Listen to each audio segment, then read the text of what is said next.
What does it mean to be called crazy in a crazy world? Listen to Madness Radio, voices and visions from outside mental health. Sponsored by peer-run support communities Freedom Center, the Icarus Project, and Portland Hearing Voices. Madness Radio can be heard on FM stations on the Pacifica Radio Network and is streaming, podcasting, and archived at madnessradio.net. Welcome to our new broadcast station, KBOO, in Portland, Oregon. Thanks for joining us today on Madness Radio. This is your host, Will Hall. Today my guest is Leah Harris, and Leah Harris is a psychiatric survivor. She's a mother of a child, Sammy, and she is a spoken word poet and storyteller who is also a human rights activist around mental health issues. Leah is the co-coordinator of the United States Network of Users and Survivors of Psychiatry. She's also the Communications and Development Coordinator with the National Empowerment Center, which is a peer-run technical assistance agency supporting the recovery movement. So welcome to Madness Radio, Leah Harris. Thank you so much, Will. Thanks for having me on the show. We're going to be playing a lot of your spoken word poetry songs from your new CD, which is called Take Refuge. Leah, you have been on Madness Radio in the past. You did a great interview talking about your own experience and also focusing on issues of suicide that you've been dealing with in your life, especially as a teenager. So I encourage people to go to the Madness Radio website, madnessradio.net, and take a listen to Leah's interview there.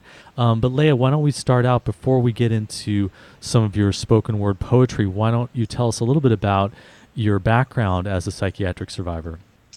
Well, basically most of my experience in mental health systems was as a child and adolescent. For my adult life, I have been able to live free of psychiatric medications, psychiatric interventions, and have found other ways to cope with my life. What was the diagnosis that you got? Was it bipolar or? Oh, let's see. Clinical depression, borderline personality disorder, bipolar. What else am I forgetting? Severely emotionally disturbed, which I guess is kind of a catch-all for youth in the system. So they kind of threw a lot of different labels at you to see what might stick, I guess. Oh, yeah, exactly. And the labels changed pretty much year by year, depending what institution I was in. Well, what was happening for you as a teenager? What institutions and what kinds of things were going on for you? Just to back up really quickly, I come from a background where I had both of my parents were diagnosed with schizophrenia, which later morphed into bipolar. But basically, they were diagnosed with these, extreme diagnoses. And so that was the kind of legacy that I lived with. Also had quite a bit of trauma in the first few years of my life living with my mother, who was a single mom, struggling with, being labeled schizophrenic, being on all of these unbelievable medications. And, we struggled in those first few years. So there were, those kinds of issues. I had gone to live with my grandparents. I was taken away from my mother because of her psychiatric disability. There were just a lot of unresolved issues that I faced as a young girl that never really got talked about.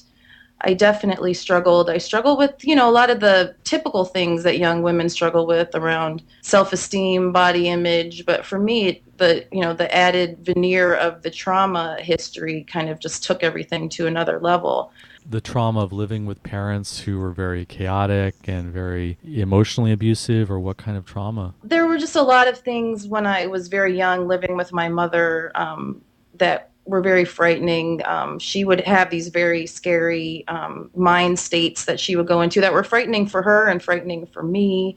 There were times when she was checked out, from being on the medication she was on, and there were, strange people coming in and out of our house.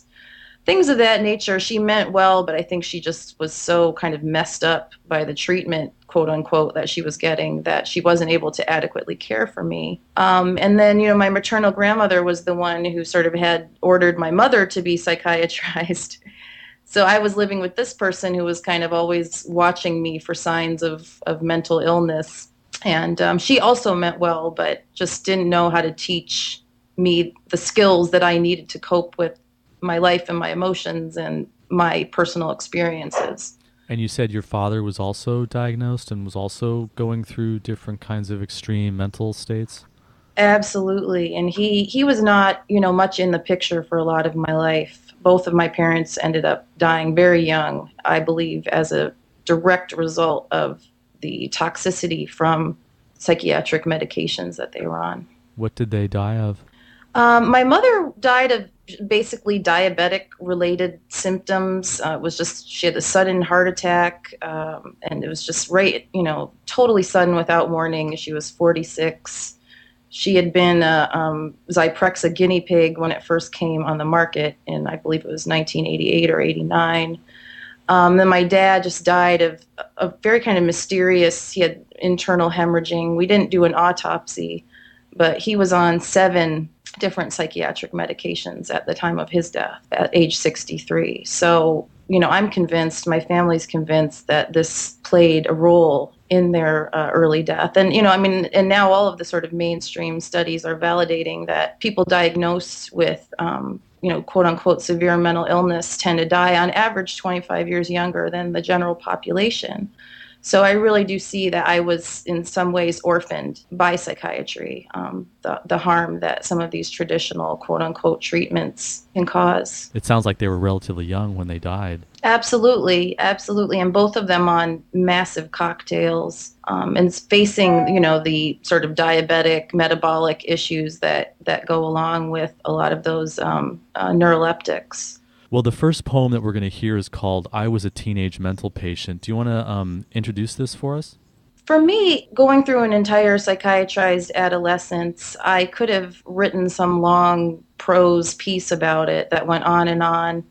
But I felt really moved to tell the story in spoken word because it really was a collection of stories of, myself, of the other youth that I was incarcerated with at various times. And I wanted to find a way to give voice to our experiences, but also to kind of point a larger critique at the system that incarcerates youth that are traumatized and in pain. So this was kind of probably one of the first pieces that I wrote as becoming a mental health activist. I decided that I wanted to use spoken word as a way to be an activist, to make art out of my traumatic experience, and also to hopefully affect change.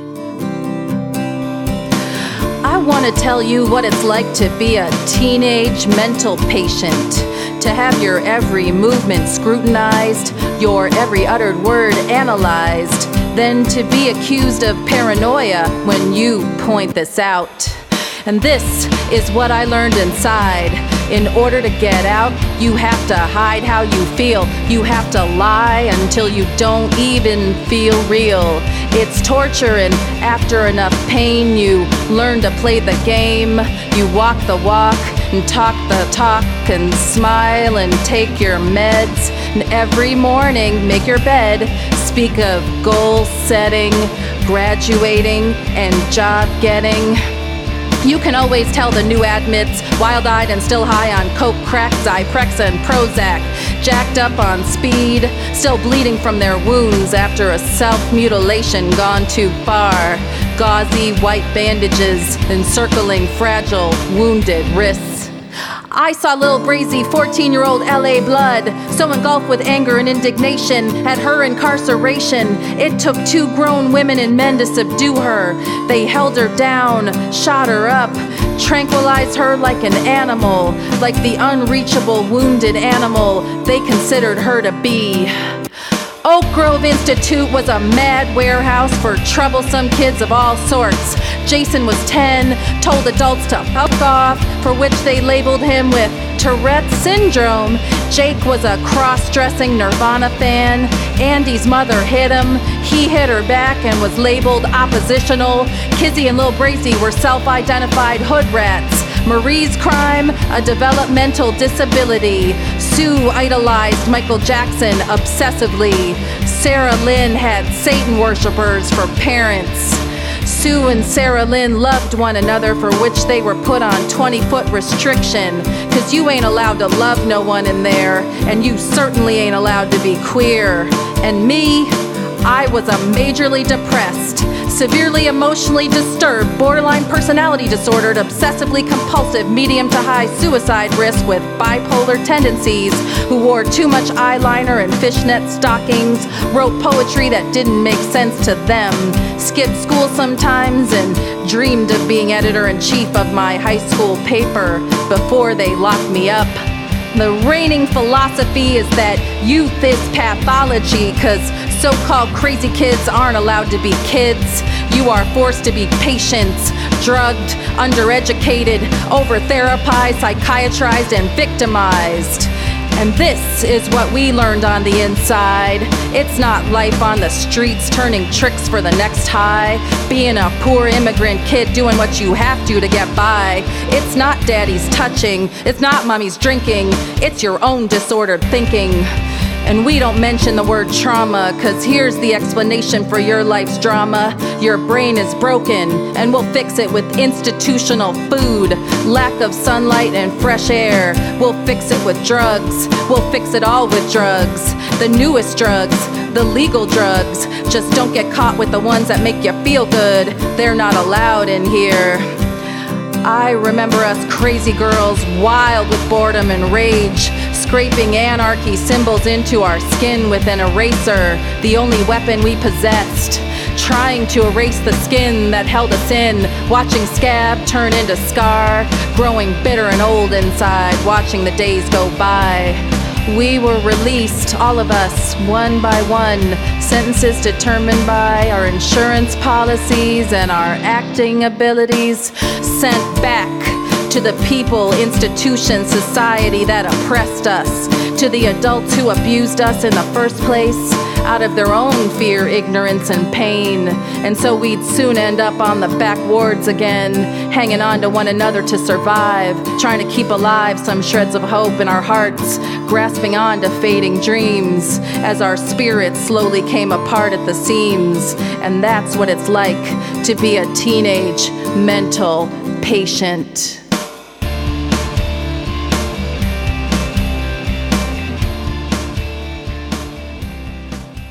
So that was called I Was a Teenage Mental Patient by Leah Harris.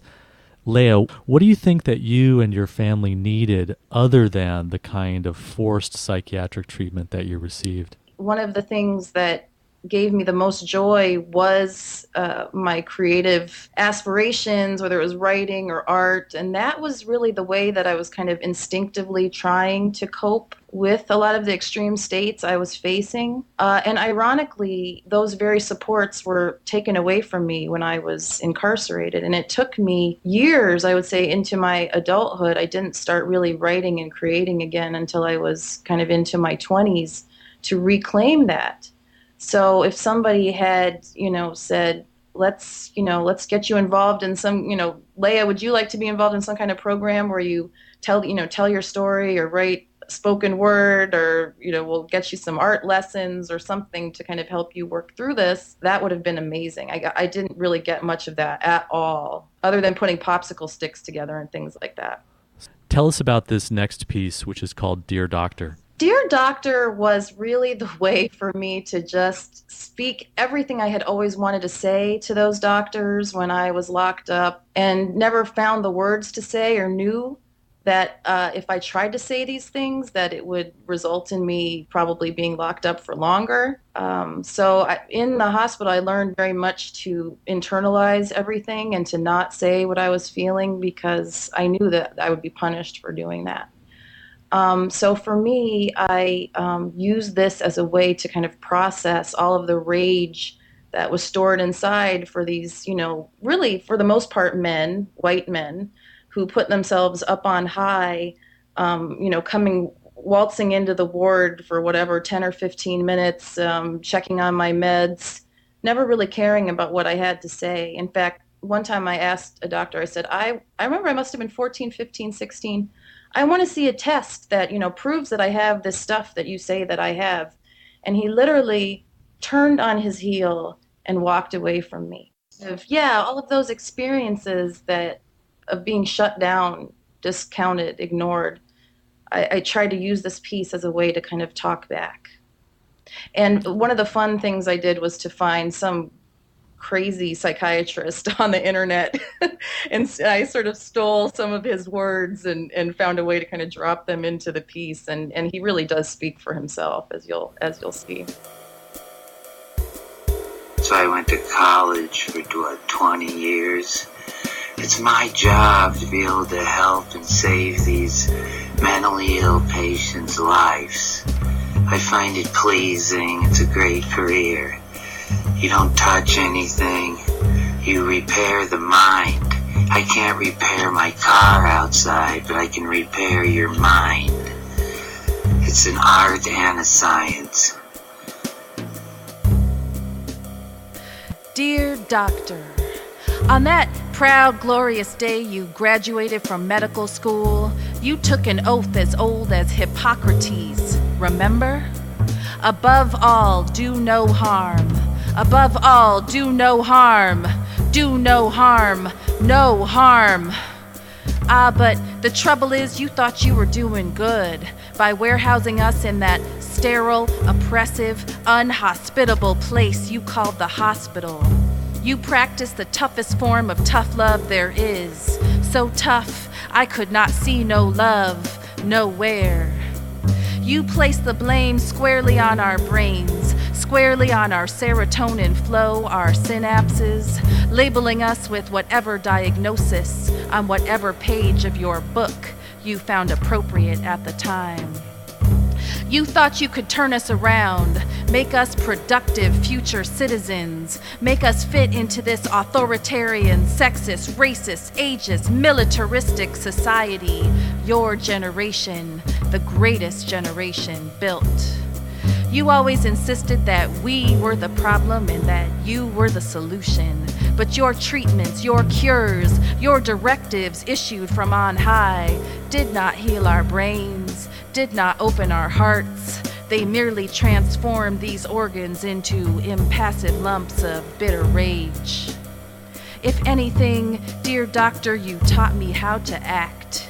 You taught me all the world's a stage. You pushed me to award-winning performances, the award being life away from your indifferent eyes, your pronouncements of health or ill, your indecipherable scribbles on the prescription pad, the infernal 15 minutes you gave me each week. In a word, dear doctor, the award was freedom, or at least a glimmer. Perhaps I give you too much credit, oh doctor dear, assuming that you saw me as something more than billable hours, business as usual, another bed filled until the money ran out this time.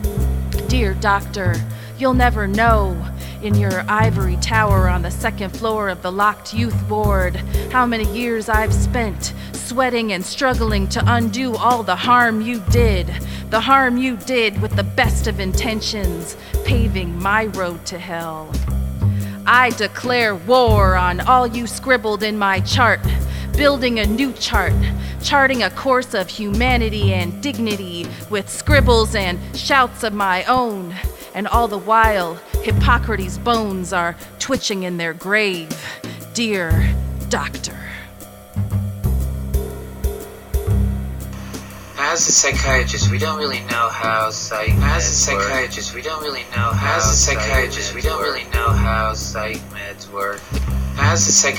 don't really know how psych meds work.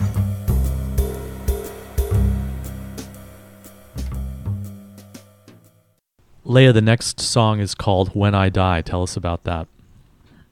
When I Die is really a song that spoken word piece that's written in honor of my mother. One of her favorite songs was When I Die, which is that great folk song from the 50s and 60s.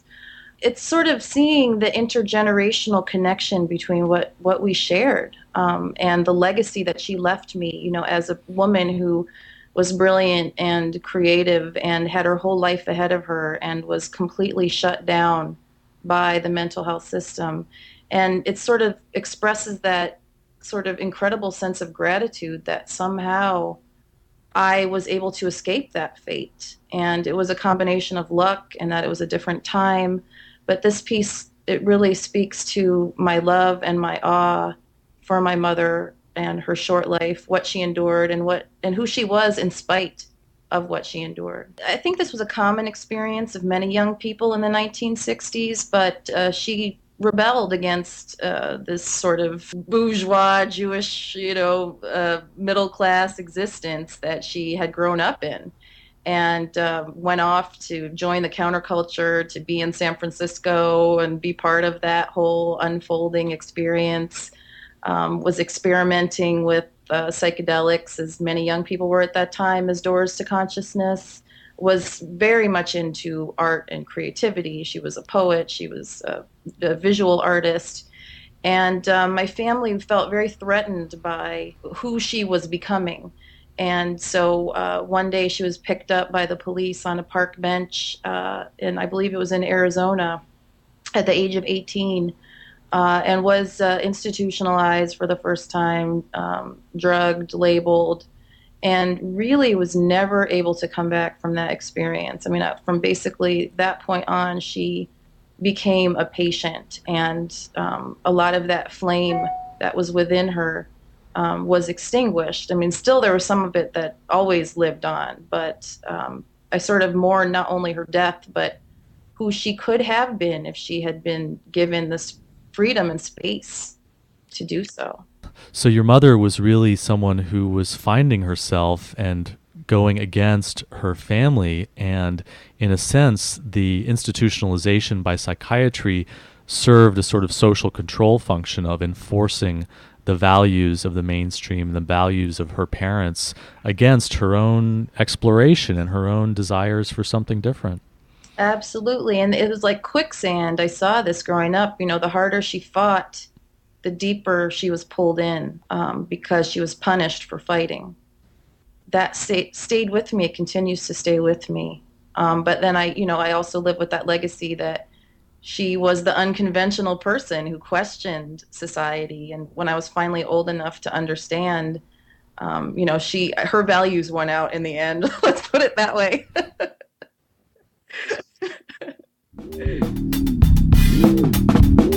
I'm not scared of dying, and I don't really care if it's peace you find in dying. Well then, let the time be near. If it's peace you find in dying, and that dying time is near, just bundle up my coffin, 'cause it's cold way down there, I hear, and it's cold way down there, yeah, crazy cold way down there. Crazy's what they called my mama and me for trying to break free from the ties that bind. When we started seeing issues clearly for the first time, the doctors called it losing our minds, saying that insanity is hereditary, never treating us with dignity, systematically robbing us of our liberty. And I say we inherit the madness this world is possessed with, and we do what we gotta do to keep on living, surviving till it's our time to move on. And when I die, and when I'm gone, there'll be one child born in a world to carry on, to carry on. Carry on, my mama told me, whispered deep into my sleep, and there's way too many memories I never got to keep, but I never forgot my mama telling me the day she gave up on suicide. On that day she chose to die, back in 1969, she went to hang herself, but she couldn't tie the knot. So she gave up on all that jive, made a decision to stay alive, to stay one step ahead of the man, as long as the so-called crazy woman in this mad world can. Troubles are many, they're as deep as a well. I can swear there ain't no heaven, and I pray there ain't no hell. Swear there ain't no heaven, and I pray there ain't no hell. I'll never know by living, only my dying will tell me so, and my dying will tell, yeah, only my dying will tell. Last time I saw mama, we danced on her kitchen floor, smoked up that reefer till we didn't hurt no more, wrote cryptic poems and backwards rhyme, held back the encroaching armies of time with all our might, till she got off this ride one quiet April night, breathed out the rest of her fight into me. I'm hoping that somewhere she's finally free. Give me my freedom for as long as I be. All I ask from living is to have no chains on me. All I ask from living is to a zombie. And all I ask from dying is to go naturally. Go naturally. And naturally our stories have no end. Like a spiral, we got no beginning and no end. We got a million revolutions churning in our DNA. But see, my mama never lied to me, never told me it was gonna be okay. She just gave me my life and showed me the way. Took me by the hand and said, watch how you walk in it and how you stand in it. And carry on, my daughter, carry on. And then she was dead and gone. And when I die, and when I'm gone, there'll be one child born in a world to carry on, to carry on.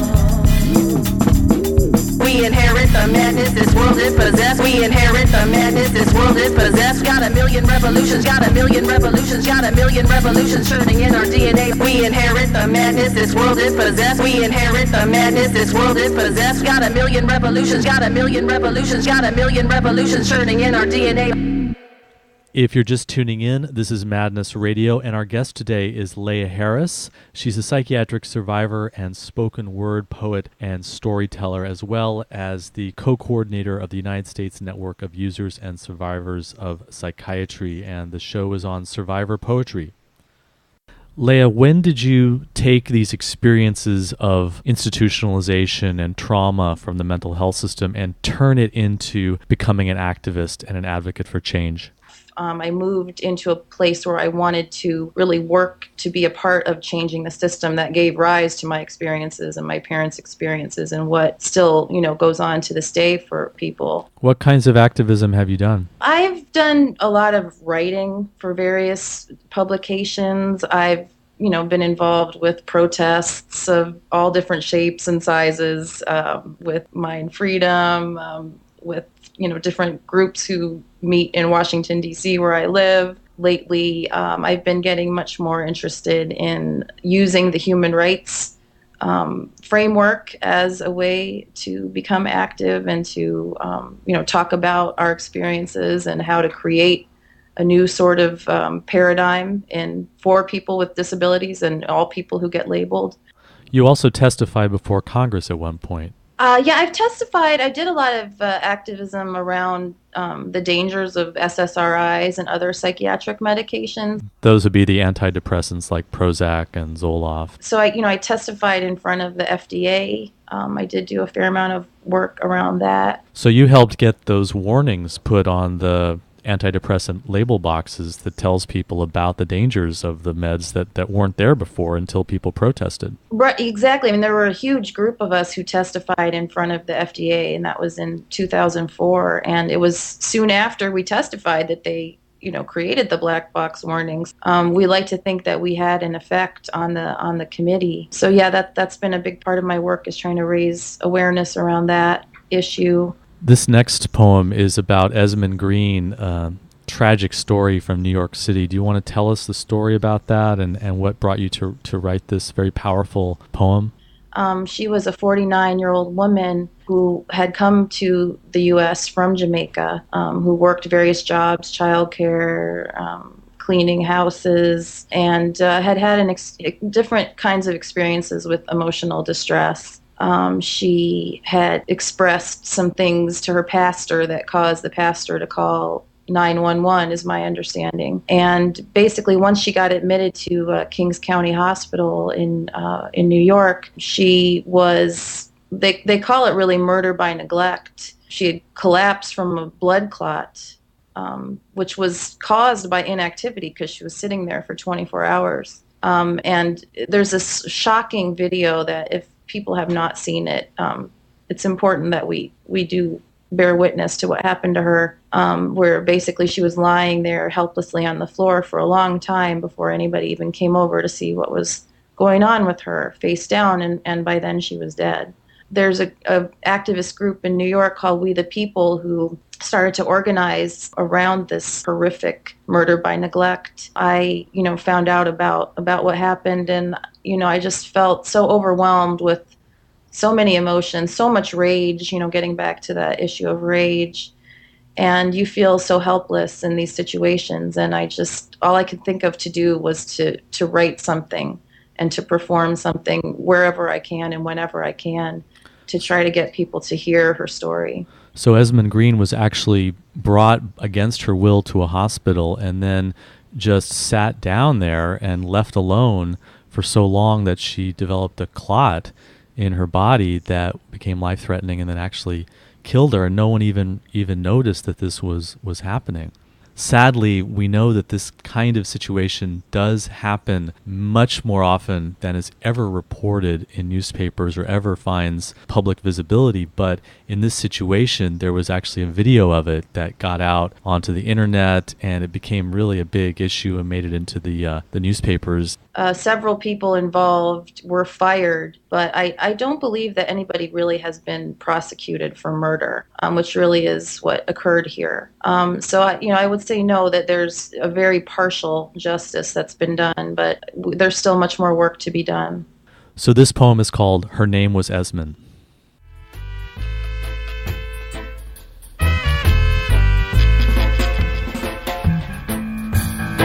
Who was that woman lying face down on the ER floor, twitching for 30 minutes till she wasn't breathing no more?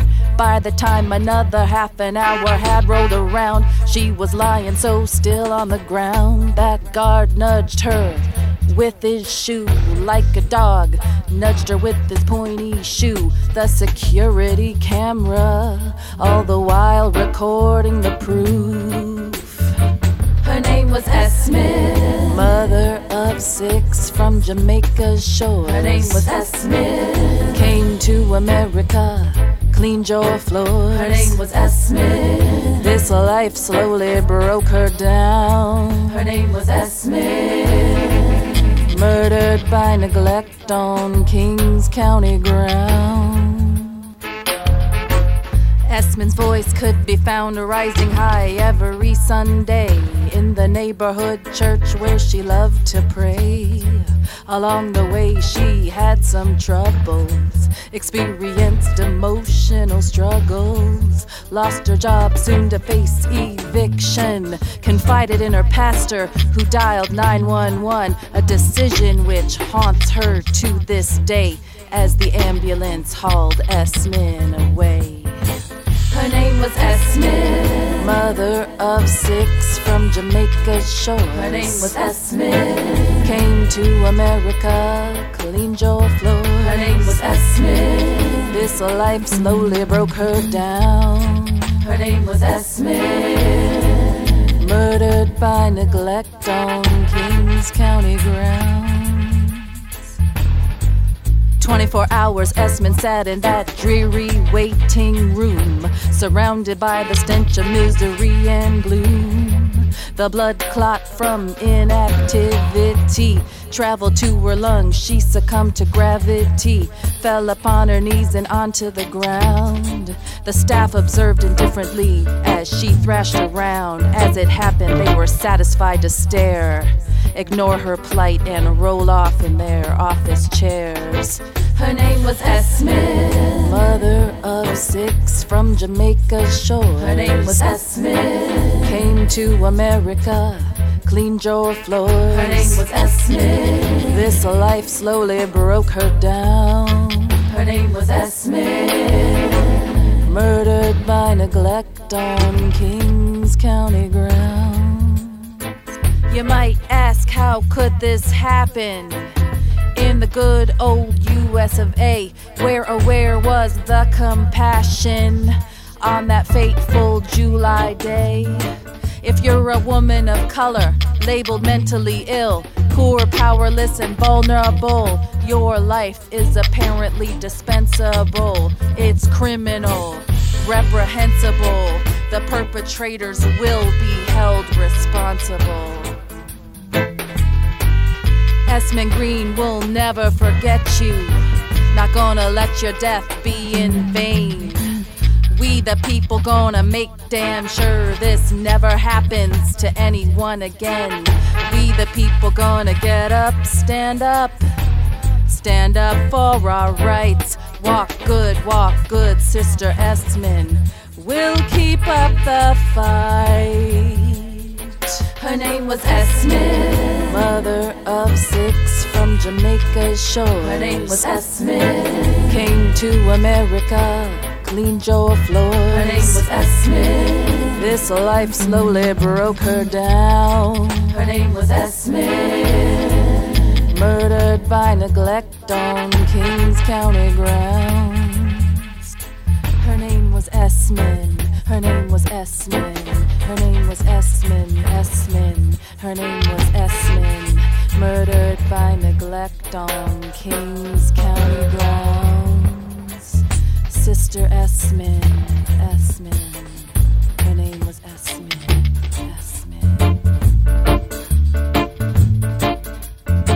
Her name was Esmond.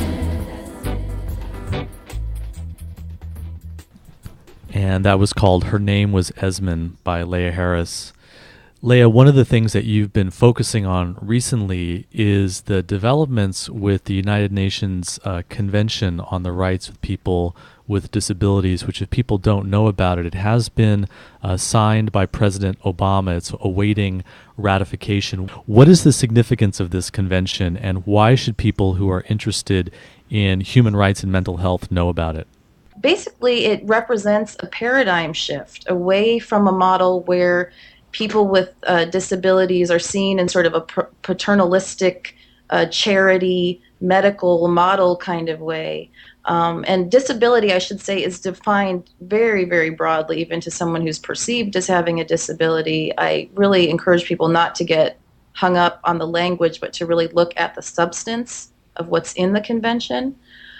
So anyway, it represents this paradigm shift away from this paternal medical model to a social model, which really understands that disability lies in a social construct and that it's part of a much larger system.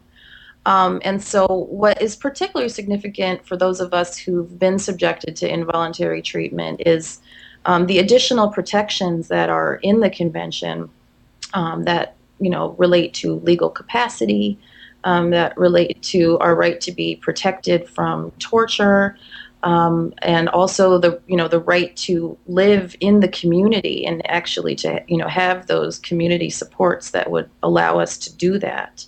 So it really sort of does away with this model of forced institutionalization, and in a much more systematic way moves us toward a model of life in the community where we have our dignity, where we have our rights, where we have the support that we need to live our lives.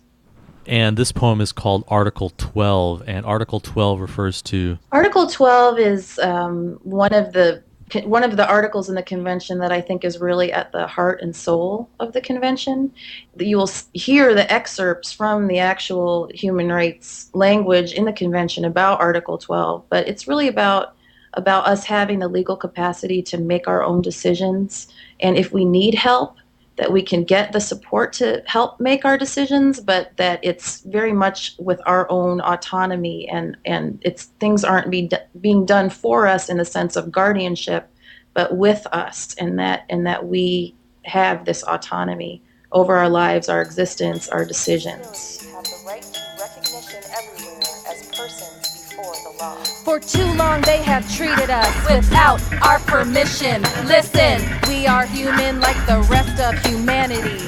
Our so-called insanity, no excuse to deprive us of our liberty, decision-making ability, control over our own destinies. States parties shall recognize that persons with disabilities enjoy legal capacity on an equal basis with others in all aspects of life. Just cause we're in distress don't mean you can treat us under duress. My body is my temple and you've no right to put electrodes on my temples. Shock me against my wishes, vicious how we are drugged against our will. Sensitive systems flooded with toxic pills. And you try to tell us that we're ill? States parties shall take appropriate measures to provide access by persons with disabilities to the support they may require in exercising their legal capacity. We may not make sense to you.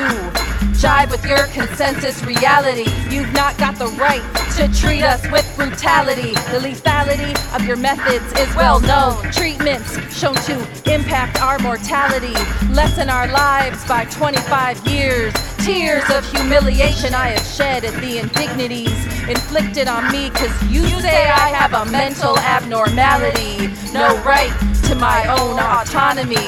Article 12 of the CRPD declares we've got the capacity to chart the course of our own existence. Our resistance to your psychiatric schemes, your medical model regimes, doesn't mean you can deem us unfit. Now that's some paternalistic bullshit. States parties reaffirm that persons with disabilities have the right to recognition everywhere as persons before the law.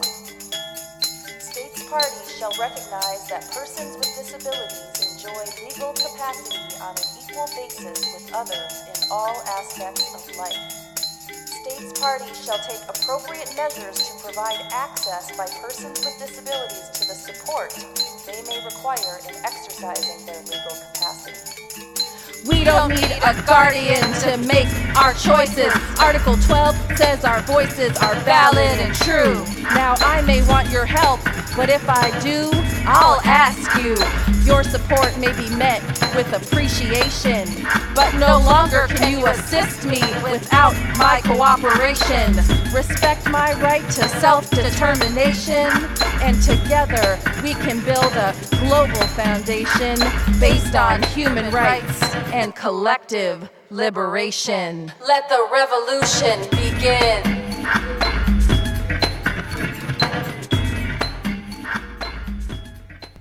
Leah, how do we go from experiences that have traumatized us and left us full of anger and anxiety and rage? How do we really transform that and move forward with our lives?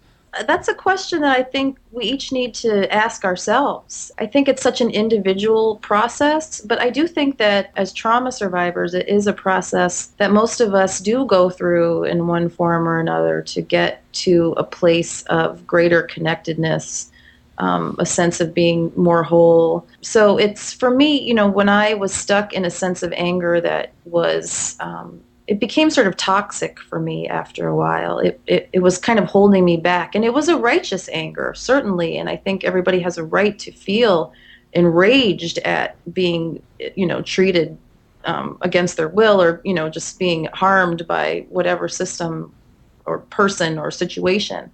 But for me, I use the spoken word as a way to get at the anger, to tell a story using the anger, and to sort of release it so that I'm more available in the world to actually do something about the situation I'm angry about. So for me, it was a process of working through the anger, and I'm still angry, and that still is very much a part of my story, but it's balanced with a sense of opportunity that we can do something to change these conditions and situations and that cause people to be traumatized, if that makes sense. So for me, the more I had studied, particularly about women and the history of psychiatry as it relates to women and how it's been used to shut us down in different ways, or just, the way that power works, studying Foucault and just reading about the ways over the centuries that women have been oppressed and how it is often in a, medicalized format.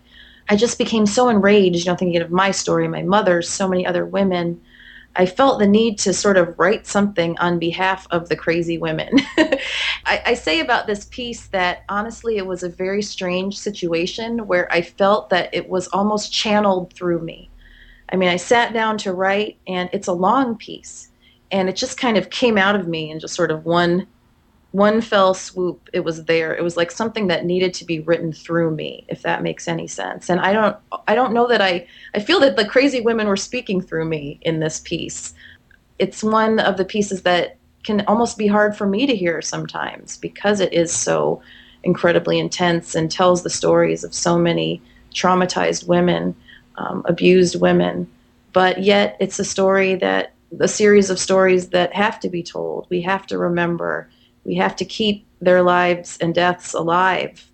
But at the end, it's about taking control of our lives, about living as fully as we can, about finding our own internal magic, and, cackling loud. So I think that I love that my album ends on that line that you'll hear at the end of the poem. Crazy women going to have the last laugh, and it's going to be loud, because it really is about living, and it's about breathing and carrying on for the people who died before their time.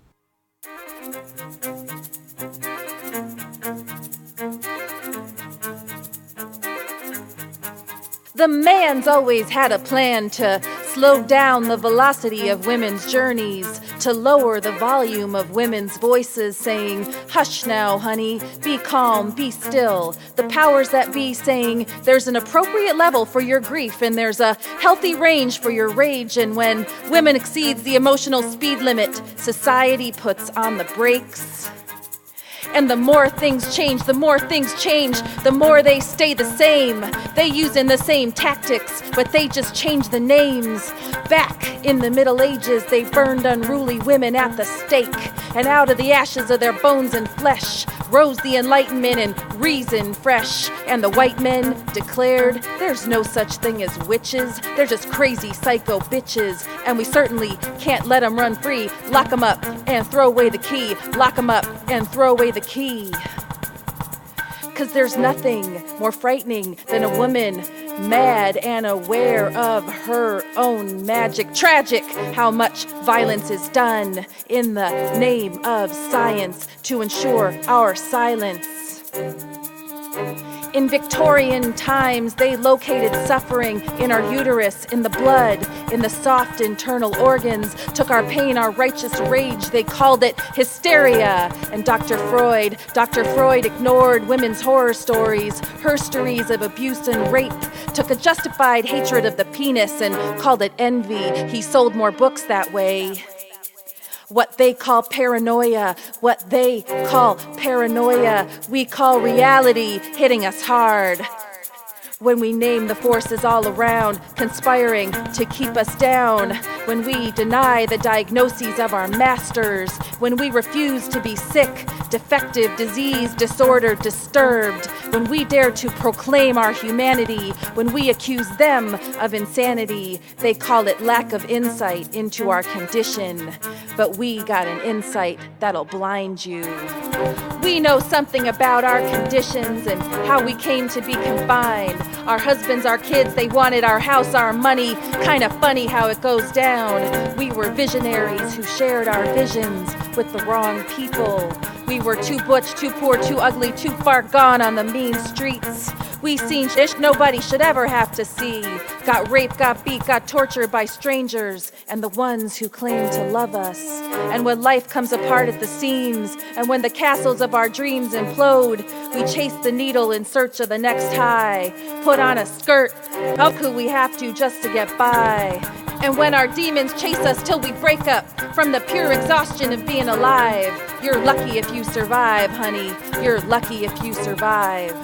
There's a diagnosis for every tragedy. They sign the forms, lock us up, put us in solitary, shame us, call us names, tell us we won't amount to nothing, wrestle us to the ground with their male arms, treat us like shit, tie us up naked, bruised and shaking, dope us up with their drugs so we can't stand, can't write, can't paint, can't think, can't speak, wrap us in white sheets when we ain't dead yet, take our babies from us, lobotomize us, sterilize us, electroshock us, rape us, kill us, saying, this is for your own good, this is for your own good, this is for your own good. And this is for all the mamas, daughters, sisters, lovers, friends who ended up behind bars. This is for every woman who died alone in a locked cell. This is for every woman who's ever survived hell and emerged to tell the tale to her sisters. Our voices thick with saliva and blood, speaking truth, my sisters' truth, my fellow witches, unreasonable women. Yes, we are acting out, cackling at the scourge of normalcy as defined by the men, waging endless war a la 1984. We diagnose them with mass destruction disorder and write out a prescription for the maximum dose of justice. And out on the horizon gather the storm clouds of our retaliation. In a collective conflagration, we are rising up, picking up the scattered pieces of what shattered, building and birthing out new visions for the generations to come. With the rage of the ages and the force of our breath, we are shaking off death. We are giving life. Crazy women gonna have the last laugh someday, and it's gonna be loud.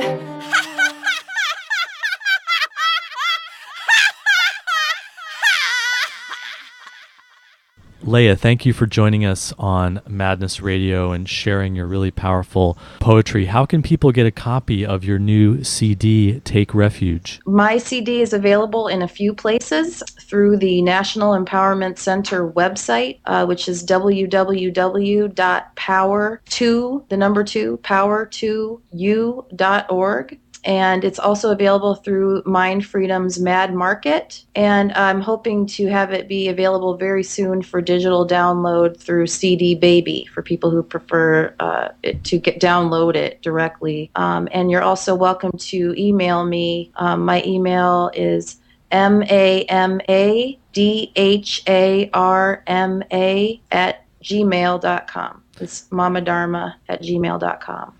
Leah Harris, thank you for joining us on Madness Radio. Thank you. You've been listening to an interview with Leah Harris. She is a psychiatric survivor, a spoken word poet and storyteller, human rights activist, and coordinator of the United States Network of Users and Survivors of Psychiatry, as well as being the Communications and Development Coordinator with the National Empowerment Center.